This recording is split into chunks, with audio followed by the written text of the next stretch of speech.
Alright guys, this is Tactical FUD, and today I'm going to talk about something that every reloader should have. Is it go, no-go gauges. Like this one here, the ones with the ripples.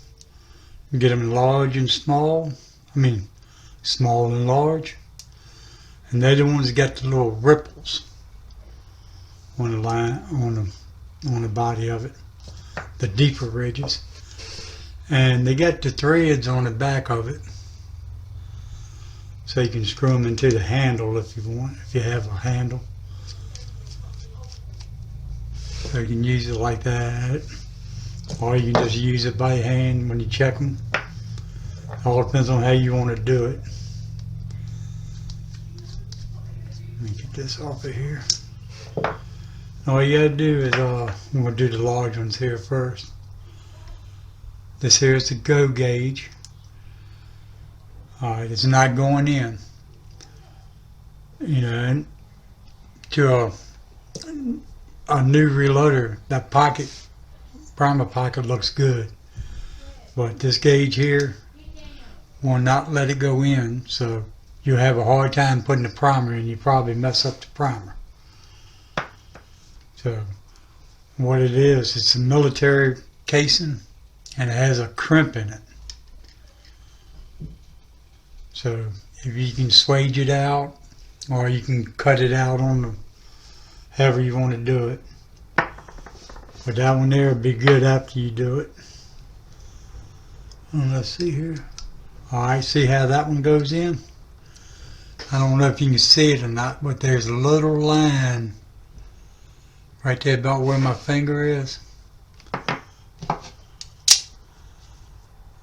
Should be about like right here. I don't know how I would do it to get a good thing up there. But if you have one, you notice a line right there. And that's where, what do I do with the casing? Oh, man, right here. It goes right down to that line. So this casing here will accept the primer. Let's see here. See, it won't go in. So you have to cut the crimp out of this one. And that should work. And the no-go gauge works the same way. It's got a little line right there on the top. Like right up under here, about where my knife blade is. I don't know how well y'all can see it, but if you have them, you know what I'm talking about. It got a little line right there. And if they fit in there, which this one here won't, that means the casing is good for a primer. And both of them gonna have the little screw, so you can put them in the handle if you have them. So, alright, let's see here. Small one. That fits in there good. And if you have any doubts, double check, because it'll save you a lot of time and hassle and money. That it won't fit in there, so it's a good casing. I got these casings from an online manufacturer. Well, not a manufacturer, online store that sells once fired casings. And the 223-556 were supposed to be fully processed. All you had to do is ready to load. But if you look carefully, well, anyway, alright.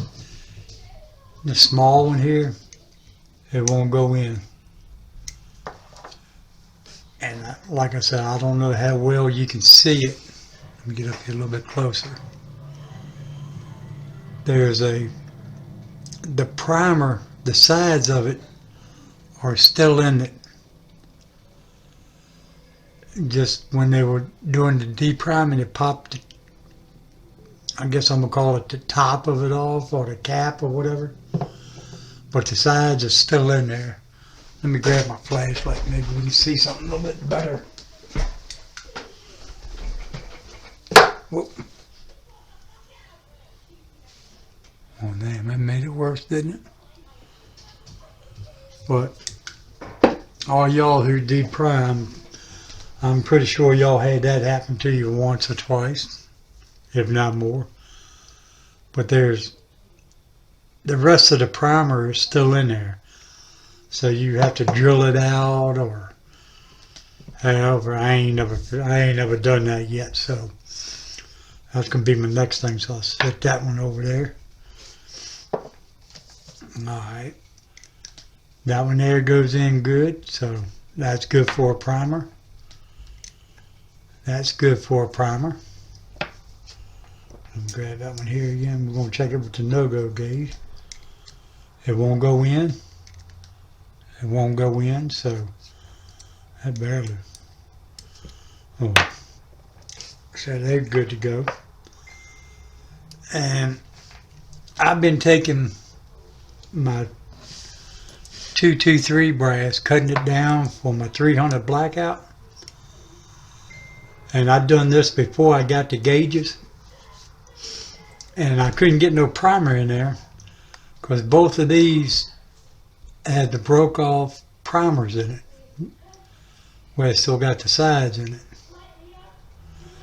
And there's a small one. And it won't accept no small rifle primers. So I'm going to take that out somehow. And this one here, no, not this one. I think this is another good one here. Yeah, that goes in good. Goes right down to that little line. And there's a small one. It won't go in, so that's a good case in there. That's ready for a primer. This one here, I took on my press, I mean not press, but my case center, and I reamed this out best I could to show you that the primer pocket is too big. So here's a small one.